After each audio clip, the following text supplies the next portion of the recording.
center, not the fact that he's written so many books, great books, that have changed people's lives in extraordinary ways. Not the fact that he is the most widely read author on the subject of ADD, ADHD in the world. Not the fact that he has practices in both Boston and New York City, where he's helping people every single day in his unique way. But it's the soul and the spirit of the man, I think, that separates him and makes him extraordinary. When I met him the first time and I wanted to shake his hand, he said, "I'm a hugger." I thought I was meeting a chiropractor.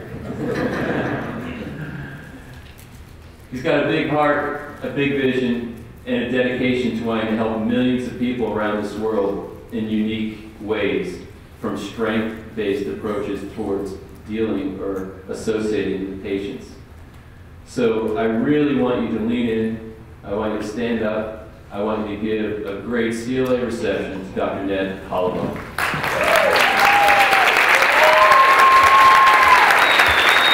I'm 61 years old, and so I've been living with this trait called ADHD for 61 years. I also have dyslexia, another misunderstood condition. And I went through school. It didn't cause me problems because I have a high IQ, so I was able to perform at a high level. Nobody thought there was any problem. But I knew I was different. I knew that I went about things differently from others. I knew I was a little bit more original and creative than the average person, a little bit more intuitive. Things were obvious to me that were not at all obvious to others. I knew I sort of had a different way of doing things. I thought for a while it was just because of my family. I come from what I call an old New England WASP family, characterized by what I call the WASP triad, which is alcoholism, mental illness, and politeness. And in 1981, I learned about this condition, then called ADD, now ADHD, and I realized I had it. I realized it fit me. And I also realized the way it was presented was not the way it really is. And that began my saga into the world that we're here to talk about this morning. And it was so much fun because I got to be an explorer. I got to be a discoverer. I wasn't just writing down what was in the books because I knew it was wrong.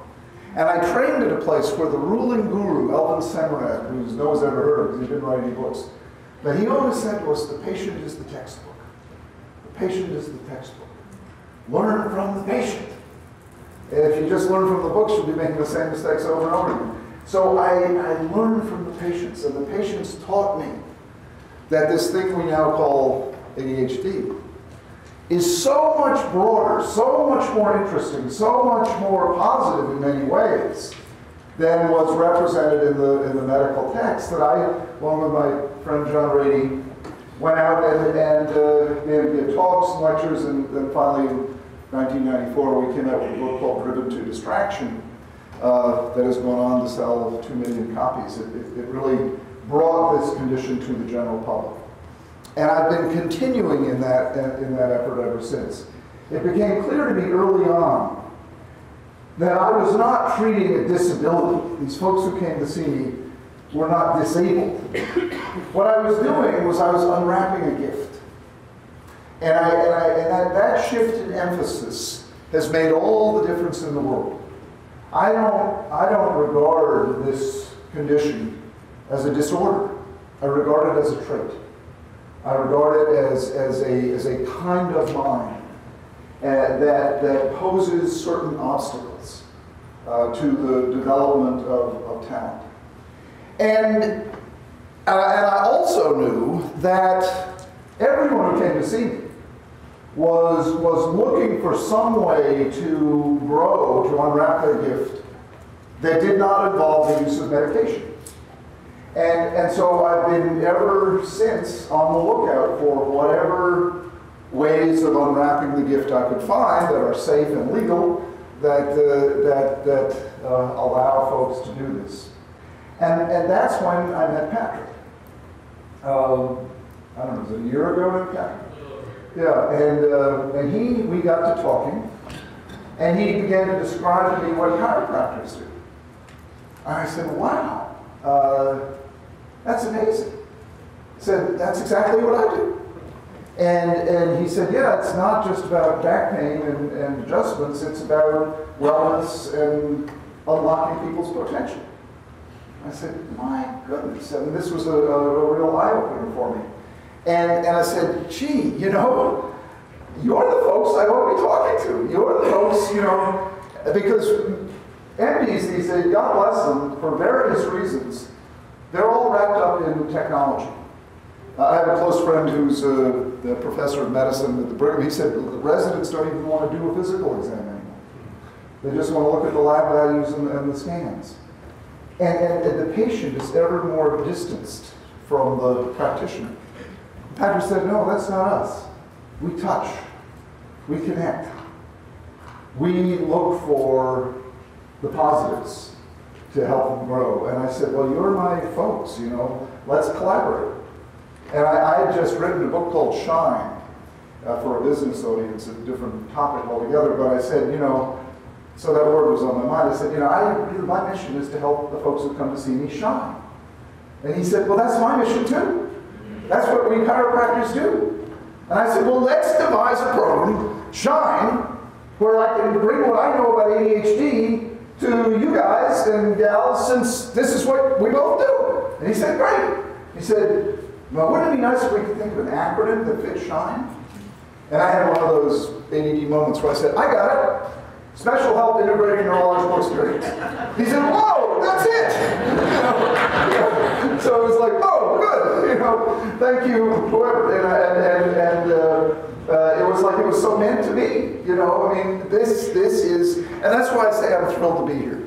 It's like this is meant to be. This is bringing, you know, two people, two groups from different parts of the, you know, organism together, where we can really synergize, where we can really do something, I think, spectacular. And I'm telling you, folks are starved for it. The patients, the people we serve. And there's a lot of them. This trait is very common, and I'll tell you in a minute why. But it's way underestimated in the statistics you read. I think it's more like 20% of the population, speaking conservatively. So we're talking tens of millions of people. And in the adult population, it's 80 to 90% undiagnosed. So there's this vast number of people who have this trait, who have this gift that's still wrapped up. And when this gift is wrapped up, it gets you into trouble. So these are folks who really need help. And my hope is that we're going to work together and just blow the lid off. We're going to work together to give them the help that they're desperately looking for. Unfortunately, in the standard medical practice, with insurance being what it is and everything else, all you get is a 10-minute appointment, a diagnosis, and a prescription. And that is woefully inadequate, woefully inadequate. What is needed is a comprehensive plan to, first of all, get to know the person, and second of all, develop a plan for unwrapping their gifts. Now let me tell you a little bit about the condition. So not that you don't already know about it, but a little bit about it from my perspective. I often think of a story, a true story, and I think it's sort of like life with untreated ADD. This is a true story about a man in California 30 years ago who had this urge to fly. I was talking the other day with David about the urge to fly and how it got David into some trouble as a kid.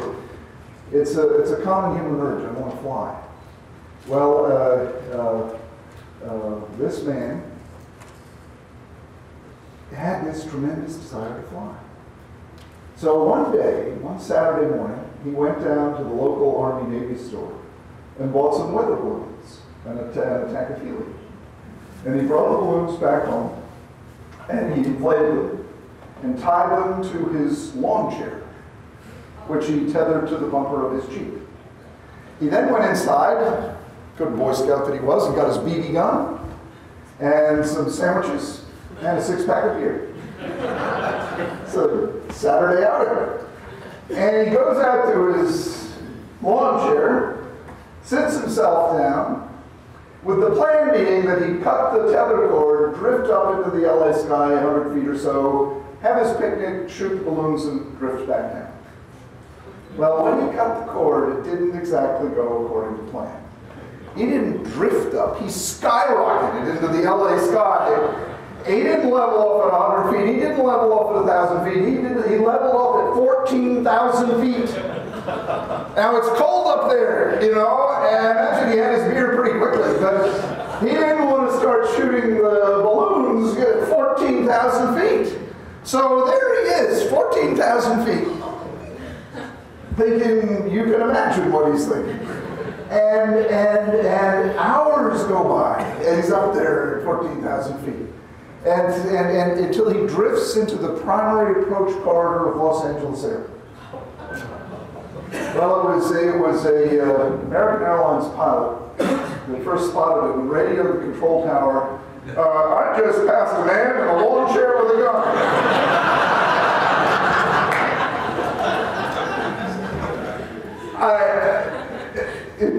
They dispatched some kind of helicopter airplane, managed to bring him back down to earth, where he was promptly arrested for violating LAX airspace. And I love the comment he made. There was a reporter on the scene, and the reporter said, "Why did you do this?" And he said, and this could be the epithet, this could be the caption under the ADD cartoon.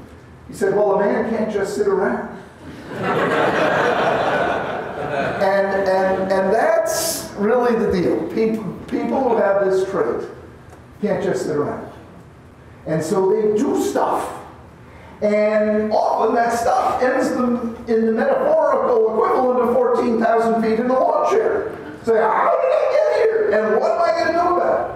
You see, and these people are so much fun to work with. Oh my goodness, I love them so. You know, how can you not love that man? You know, they are daring, they are adventuresome. They are the people that founded this country. Well, that's the group of folks who have this trait. That's the ADHD trait. And to call it attention deficit hyperactivity disorder is to so miss the heart of it.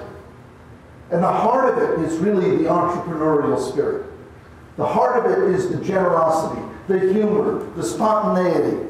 When a kid comes to see me, instead of my saying to him, well, you have this disorder, and we have to remediate you, fix you, I say to him and his parents, you are so lucky. God gave you an amazing brain. You have got a Ferrari for a brain. You have got a race car for a brain. Your brain has the potential to win many races. You are one lucky dude. But there is a problem. You have bicycle brakes. You can't slow your brain down when you need to. And he's nodding there because he gets it. And that's really it. That's ADHD in a nutshell. You have trouble controlling the power of your engine. You have trouble stopping when you need to, slowing down when you need to. And then I say, and I'm a brake specialist. I'm going to help you take steps to learn to control the power of your engine. And that's really what this is all about.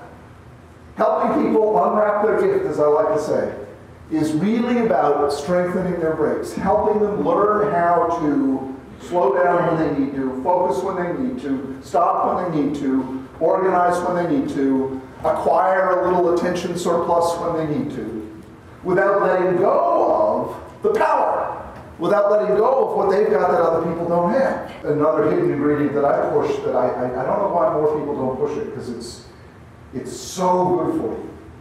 And it's like this secret that nobody talks about. It's human connection. You know, I call it the other vitamin C. Urge your folks to lead a connected life, a positively connected life. And I just go down a list. Connection with family, connection with friends, connection with neighborhood, connection with a pet, connection with special activities, special places, pieces of art, pieces of music, a connection with some spiritual reality, whatever it might happen to be, connection with teams, with clubs, with organizations. You lead a life rich in positive connections, and those are all free, by the way. I want to just stress what I said at the beginning, how truly thrilled I am at this opportunity. I really hope we can collaborate in a truly groundbreaking way. I mean, I would love to see you all become real experts in this trait and real experts on how to unwrap this gift. And on the website, we'll develop, have us be sending ideas back and forth and really breaking new ground as we learn together what new and interesting and innovative approaches we have. I can tell you, as I hope I've stressed it enough, that the need is great and the potential is enormous for dramatic positive change. And I truly look forward to working together with all of you. Thank you.